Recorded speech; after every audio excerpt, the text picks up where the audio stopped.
탐정 손수호 변호사 어서 오세요. 네, 안녕하세요. 예, 오늘 가지고 오신 사건은 뭐죠? 네, 가짜 수산업자 사기 사건입니다. 그렇죠. 이번 주 아주 뜨거웠던 사건. 네, 그렇습니다. 포항 구룡포를 배경으로 해서 이 가짜 수산업자 김 씨가 벌인 100억대 사기 사건이죠. 특히 정관계 유력 인사들에게 뭐 금품 제공했다, 선물했다, 뭐 만나서 식사도 하고 이야기도 했다, 이런 것들이 알려지면서 더 관심을 모으고 있습니다. 그렇죠. 20명이 넘는 걸로 좀 알려지고 있어요. 예, 그중에 특히 4명은 청탁금지법, 김영란법이죠. 네. 위반 등으로 입건된 상태이고요. 그 외에도 최순실, 박근혜 국정농단 사건 수사를 지휘한 박영수 특별검사, 연루 의혹 받던 중에 어제 사퇴서를 제출했습니다. 그렇죠. 단순 사기 사건인 줄 알았는데 유명한 사람들 이름이 막 쭉쭉 나오니까 논란이 네. 상당히 커지고 있는 겁니다. 사건 개요 간략하게 다시 정리하겠습니다. 네, 김 씨는 1,000억대 유산을 상속받은 부자 행세했어요. 네. 또 어선 수십 척 보유했다, 뭐 이런 말을 하면서 오징어 잡아서 배에서 바로 급속 냉동해서 팔겠다, 이런 사업 구상을 얘기하죠. 네. 그러면서 몇 달 안에 서너 배 수익 돌려주겠다고 말을 해서 116억 원 가량을 받아 챙깁니다. 근데 아예 오징어배 한 척도 없었던 거잖아요. 그렇기 때문에 수산업자가 아니고요, 가짜 수산업자인 거죠. 그렇죠. 다 거짓말, 그렇죠. 다 사기. 실제 부자도 아니고 오징어 사업도 실체가 없었습니다. 네.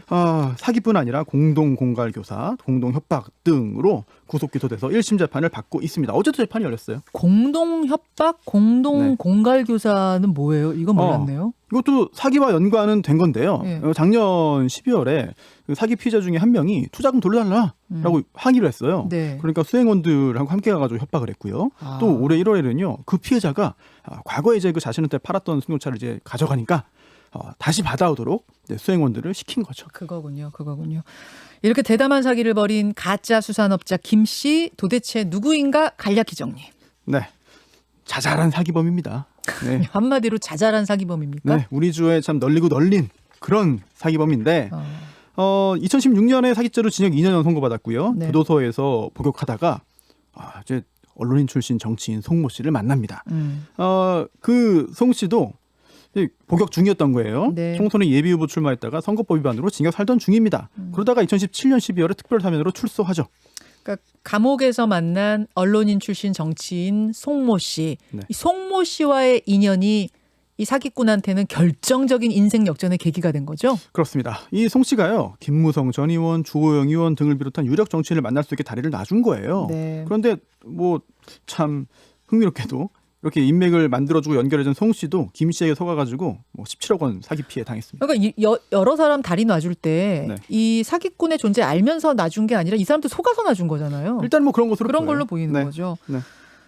그 송 씨 도움으로 신분 세탁을 착착착착 했어요. 그렇죠. 네. 그리고 그 다음에 이렇게 쌓은 인맥, 여러 가지 수단을 통해서 인맥을 쌓았는데 관리할 때 또 선물 공세를 펼칩니다. 예. 뭐 고가의 선물들 이런 것들을 제공을 한 건데 네. 특히 그 중에서 뭐 유명한 사람들이 또 지금 입건됐잖아요. 뭐 검사도 있고 경찰도 있고 이동훈 전 논설위원도 있고 또 TV조선의 엄성섭 앵커도 있고 현재 수사가 진행 중입니다.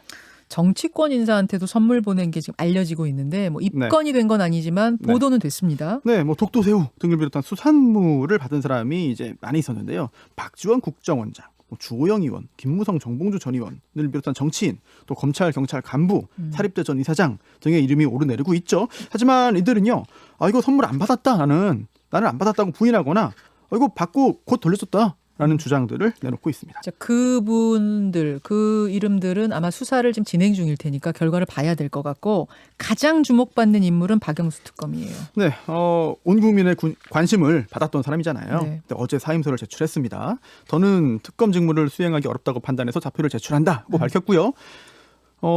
그럼에도 본인의 책임에 대해서는 뭐 인정하지 않은 거예요. 내용이 이렇습니다. 논란이 된 인물의 실체를 파악하지 못한 채 이모 부장검사에게 소개해준 부분 등에 대해 도의적 책임을 통감하고 있다. 그리고 그 외 사실과 다른 보도 내용에 대해서는 차후 해명하겠다라고 붙였습니다. 구체적으로 뭐가 문제된 겁니까? 명절에 서너 차례 대개 과메기 선물을 받았다는 거예요. 예. 그리고 더 큰 문제는 차량이죠. 예. 작년 12월에 고가의 포르쉐 차량을 받아서 이용을 한 건데 일단 김 씨가 자기 직원 명의로 10일간 렌트해가지고 제공을 한 거랍니다. 근데 이게 하루 렌트 비용이 대략 40만 원 정도라는데 시세가 이제 박영수 특검이 석 달쯤 지나서 렌트비로 현금 250만 원을 봉투에 담아 줬다고 밝혔죠. 예. 3달 뒤에. 네. 그렇죠. 네. 그러니까 이 사기꾼 김 씨가 박 특검을 유독 잘 챙긴 게 아닌가 이런 생각도 드는데 네. 두 사람 사이에 어떤 일이 있었던 겁니까?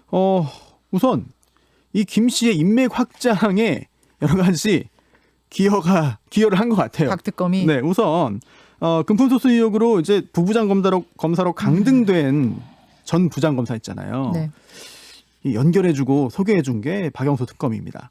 또 지금 사기 혐의로 재판받고 있는 이 김 씨, 네. 변호 담당하고 있는 그 법무법인이 박영수 특검이 그 특검 취임 당시까지 일하던 법무법인입니다. 또 지금 그 법무법인 소속의 그 담당 변호사, 이제 이모 변호사죠. 특검 수사관 출신입니다.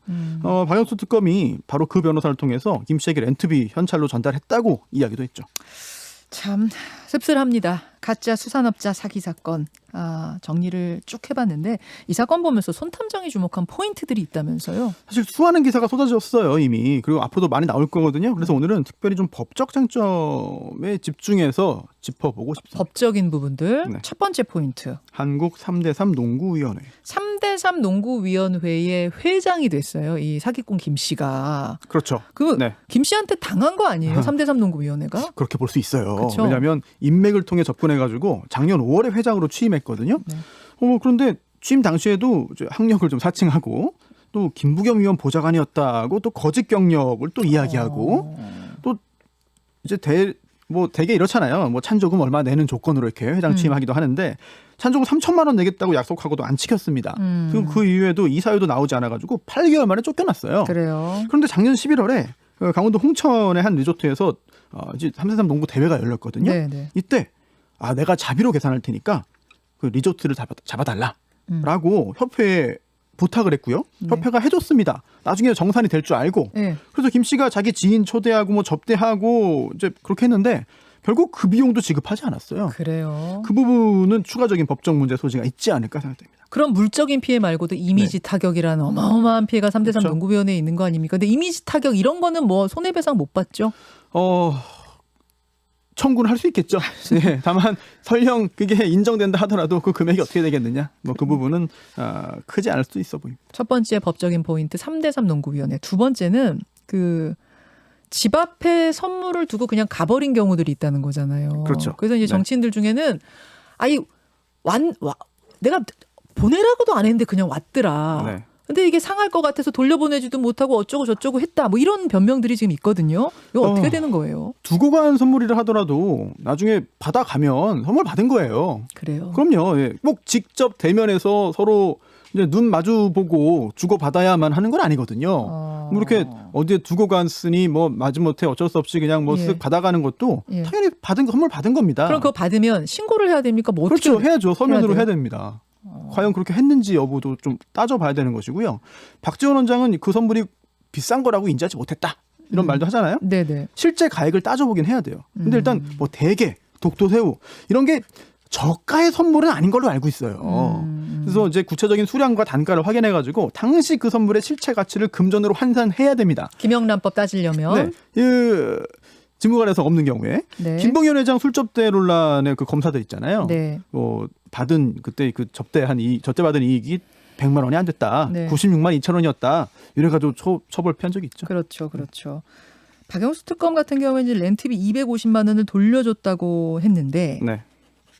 일단 3개월 뒤든 어쨌든 돌려준 상황이라면 네. 법적으로 어떻게 됩니까? 일단 직무 관련성과 대가성이 인정되면 뇌물죄가 될 수 있죠. 뭐 수뢰죄 성립은 가능한 겁니다. 다만 아직 그런 특별한 요소는 보이지 않거든요. 일단 뇌물죄까지는 아직까지는 아닌 걸로 네네. 본다. 그러면 청탁금지법, 이른바 네. 김영란법 위반 여부는 네. 어떻게 됩니까? 이거는 대가성과 무관하게 금품 수수를 금지하기 때문에 따져볼 부분이 꽤 있습니다. 예. 그런데 우선 이 특별검사에게도 청탁금지법이 적용되느냐, 적용 대상인지부터 한번 좀 논할 필요가 있어요. 그냥 검사가 아니라 네. 변호사를 지금 특검으로 임명한 그렇죠. 거잖아요. 법률에 별도의 특별검사 법에 의해서 그렇게 한 거잖아요. 네.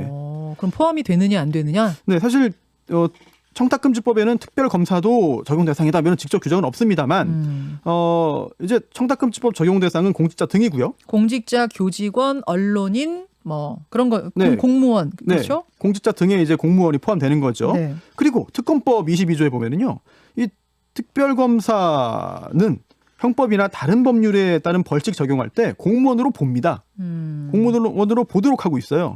따라서 이렇게 해석을 하면 특별검사도 이 청탁금지법, 김영란법 적용 대상인 공직자 등에 포함하는 것으로 해석하는 게 이 법의 취지에 부합하는 것 같습니다. 근데 김영란법 대상이라고 특검을 보더라도 네.